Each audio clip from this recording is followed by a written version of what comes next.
The Werewolf of Woodlawn Heights. Dear Scary Stories NYC.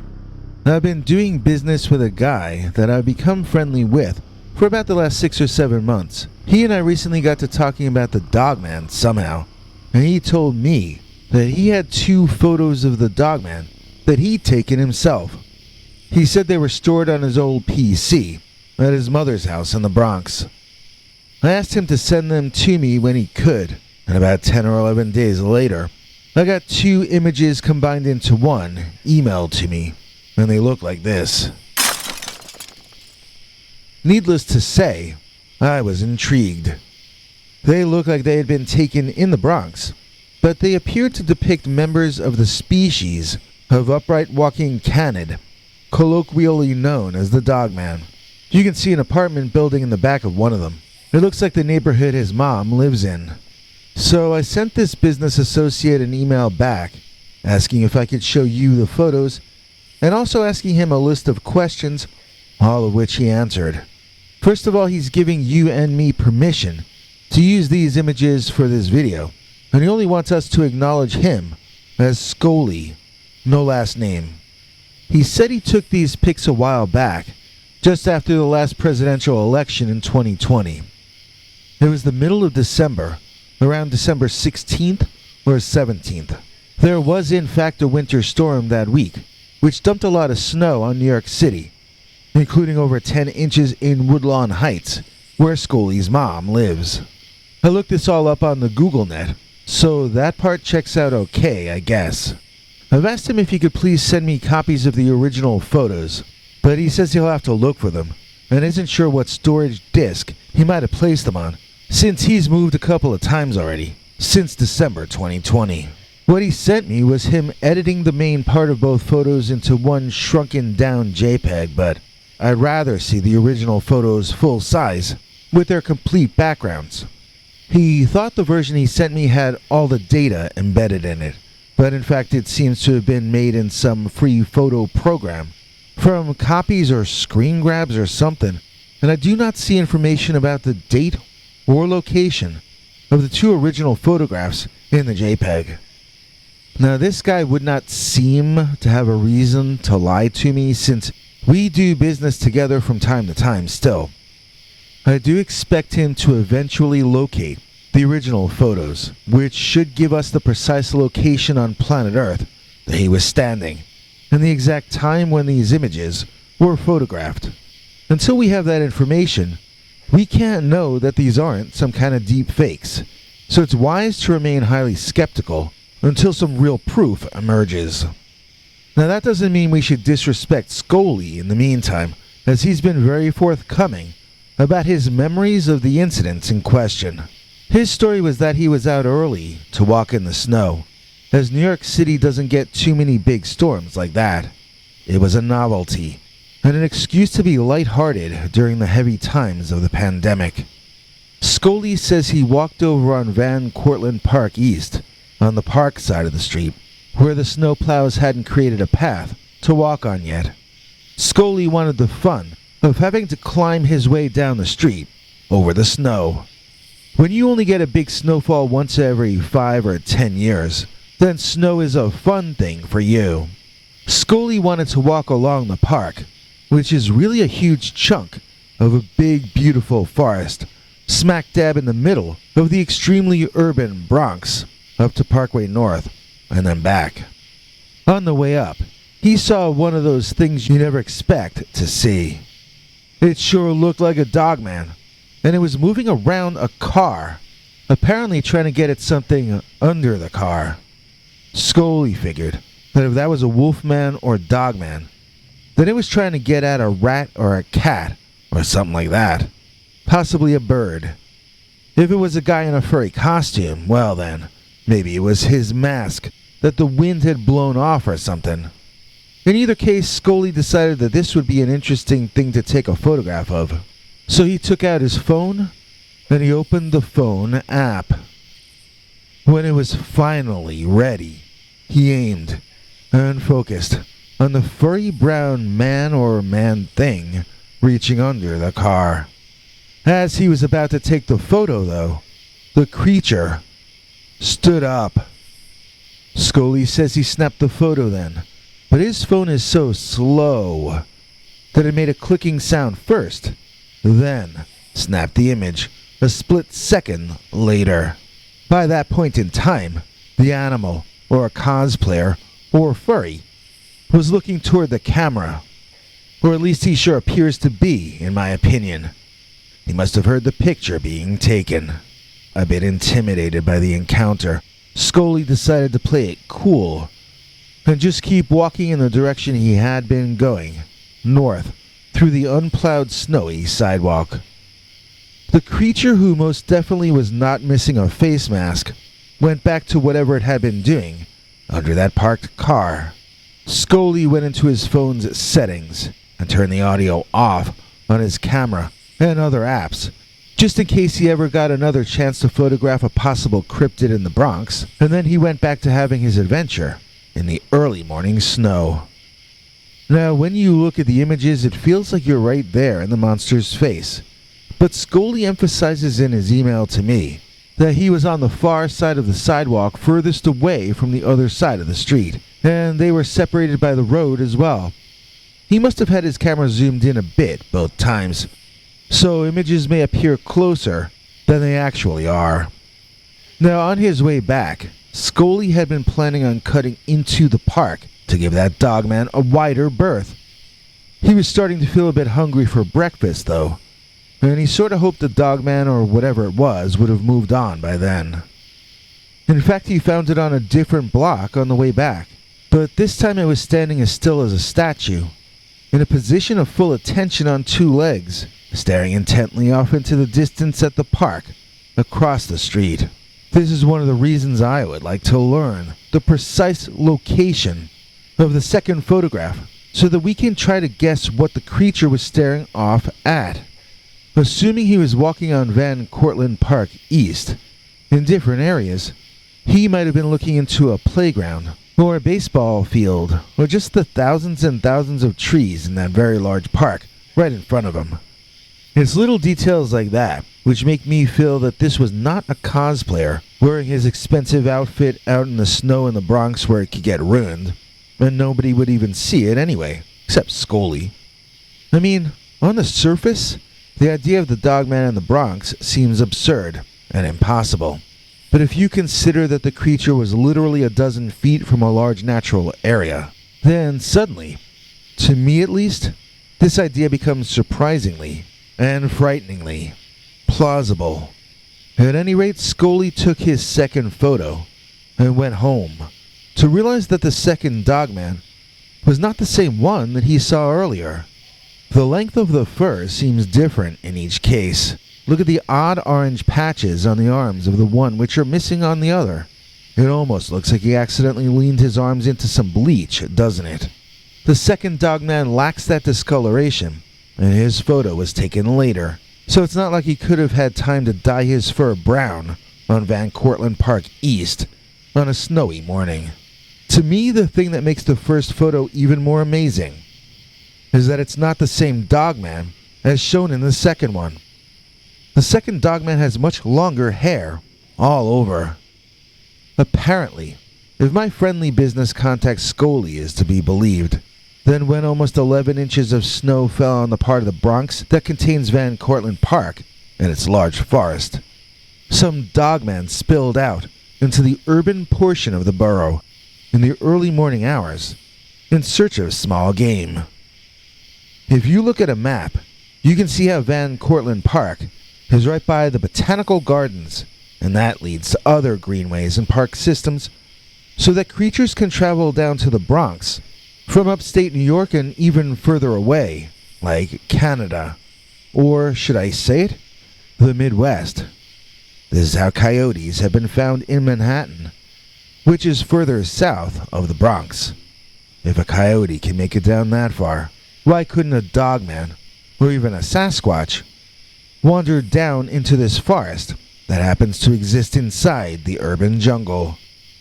I don't think Bigfoot want to be that close to people, but my impression of the Dogman is that he would go wherever the food was.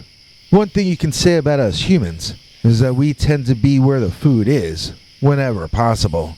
So the Dogman might be less known than Sasquatch for now.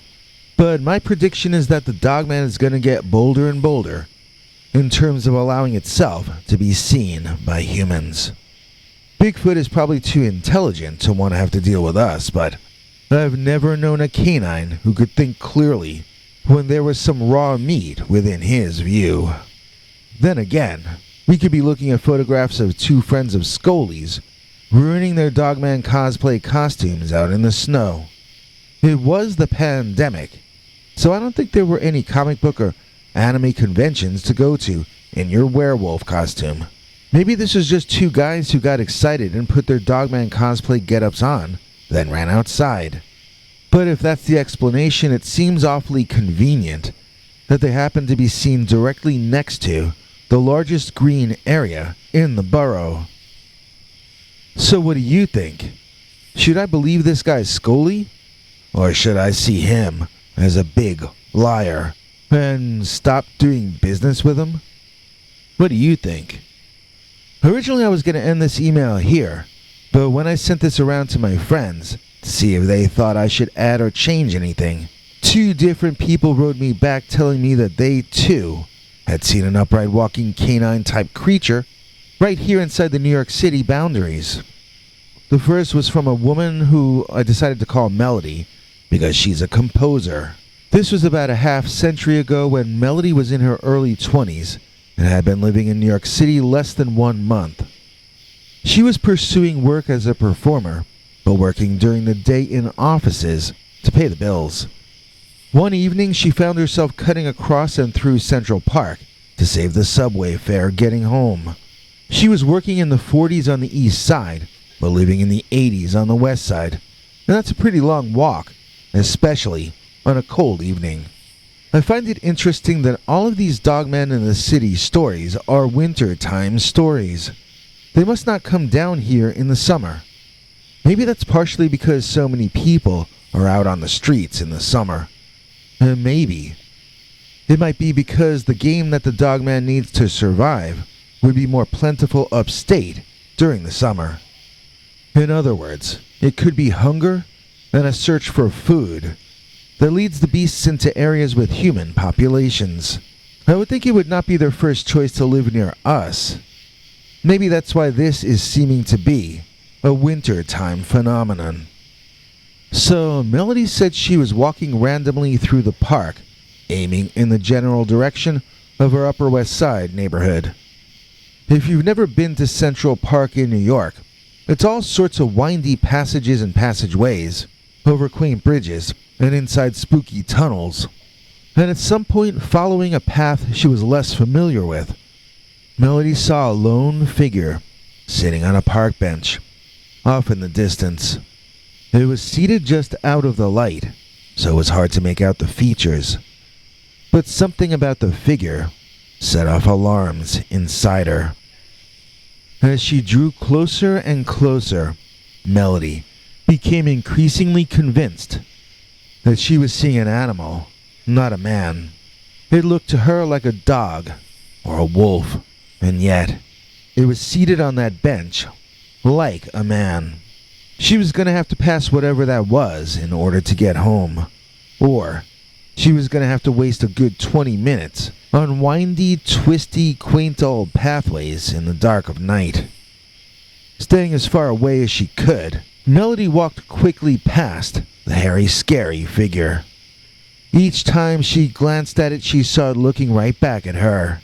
Its eyes exhibited eye shine, and human beings' eyes don't do that. Still, it continued to sit there like an old human man, not like a dog, and Melody made her way home unharmed. There was a part 2 to this story, however.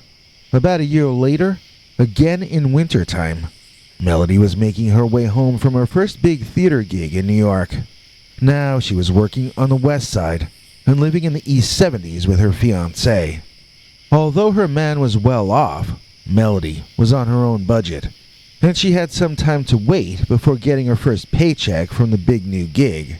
Once again, she found herself walking through a cold, snowy Central Park night, looking to get home, to start making dinner.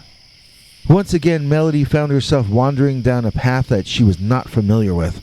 Once again, like the year earlier, there was a strange-looking silhouette seated on a short stone wall off in the distance. The snow was turning to a light drizzle of rain, and it was a bit foggy, making visibility murkier. She told herself it was her imagination combined with the fog, but the closer she got to the figure, the more certain she was that it was that same Dogman-like silhouette she had seen on the Upper West Side. Now it was toward the east in the mid-60s, a bit north of Central Park Zoo, ironically enough. Melody was walking on a dark and lonely footpath, and suddenly began to realize that once again, it was just her and that dark figure, with nobody else around anywhere. She started to feel panicked when she caught the creature's eye shine in the darkness. That meant it was looking right at her, and that was not what she wanted. Looking around at the skyline in each direction, she began to feel confused about which way she was facing. She hugged the far side of the pathway as she tried to make her way up to and past that shadow that could not have been human, and yet sat like one. There was another path up ahead and to the right, and the shadow creature was sitting up by that path. Maybe she could turn right and get away from it. Maybe it would let her go. She might be walking in the wrong direction then, but as long as the figure let her go, maybe it would be worth it. This time, as she drew closer and closer to that moving shadow, it hopped down off the wall, making her heart flip in her chest. And then it took a bipedal step or two forward into a better lit spot, and she could see, from head to toe, a fully illuminated feral Dogman standing up on two legs. It bared its teeth at her, and its eyes looked like they were made of flame. It was like she had walked in on the middle of a nightmare. Crab walking sideways past the creature, Melody kept her eyes on him and backed up onto the other pathway, where she inadvertently stepped backward onto the toes of a police officer patrolling the park at night. After shrieking loud enough to wake the dead, Melody explained to the officer that she had just seen a werewolf. Of course, his eyes grew wide, and she dragged him to the spot and pointed. Unfortunately, the Dogman was long gone by then. Maybe her screams scared him off, or maybe he was just too smart to stand there while she led a cop over, I don't know. You know, Melody dated that cop for almost a year afterward, but she eventually broke it off. For some reason, she just couldn't get him to believe anything she ever said. The other Dogman story that a friend sent me was a lot shorter than that one, but surprisingly similar in some ways. This guy lives on the Upper East Side, and he claims that he saw the Dogman on a cold morning, up in the 80s or 90s, toward the east side of the park. This would have been back around 1992 or 93, after a new snowfall. Do you notice any repeating patterns here? So, in this narrative, the guy says he was walking behind a row of benches in the park, and this Dogman came walking over to him. I made him explain that part in more detail. How did he know it was a Dogman? Because it walked bipedally. Was it a humanoid? Did it have hands or claws? Or did it have paws? He said it had very large paws. Okay, using that information, let's start over. He was behind some benches, and he saw an upright walking bipedal canine approach his location. Next, the creature sort of knelt down on the bench seat and leaned forward on the back of the seat, resting on its arms and paws, which hung forward. Now, in my mind, I was visualizing a friendly dog, and this sounded like cute behavior, so I was not understanding what the problem was.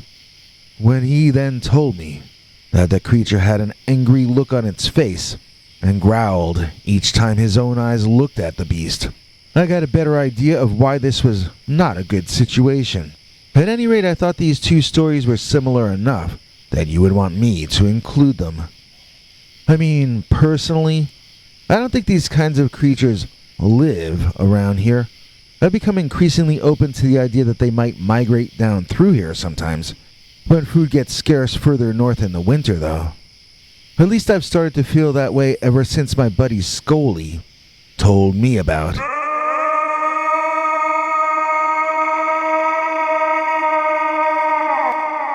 The Werewolf of Woodlawn Heights. Mary Gillies gets the willies from Tales in which Dogman stars. Mary is a PayPal Club member and we thank her from here to Mars. Please join us in thanking Mary Gillies for making this episode possible. If you'd like to become a Scary Stories executive producer and get sweet perks, like secret uncensored episodes, then just listen to what international TV spokesmongrel Henry Lee Dogman has to say. Hank? Thanks, Biggie.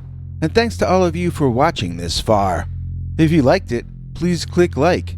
If you'd like to see more of our work, please subscribe. And also click that bell icon if you'd like to be notified when we put out a new episode. To become an executive producer, you can donate to us through the thanks button under each of our videos or through our paypal.me/PeterBernard209 page. To receive cool perks like secret uncensored Dogman episodes far too wild to ever run on this channel, you can become a YouTube channel member by clicking the join button, or join our PayPal subscribers club at peterbernard.com. Joining either at the $3 a month level or above gets you access to our over 25 hours of secret uncensored Dogman stories available nowhere else. Do you have a scary story about Dogman or some other kind of high strangeness that happened to you? Let us know by emailing us at scarystoriesnyc@gmail.com or by leaving us a voicemail message at 804-LA-SCARY. You may need to call back on that one. It cuts off after I think 3 minutes. And if you don't want to do any of that stuff, thank you for simply watching to the end. Good night, and have a scary tomorrow.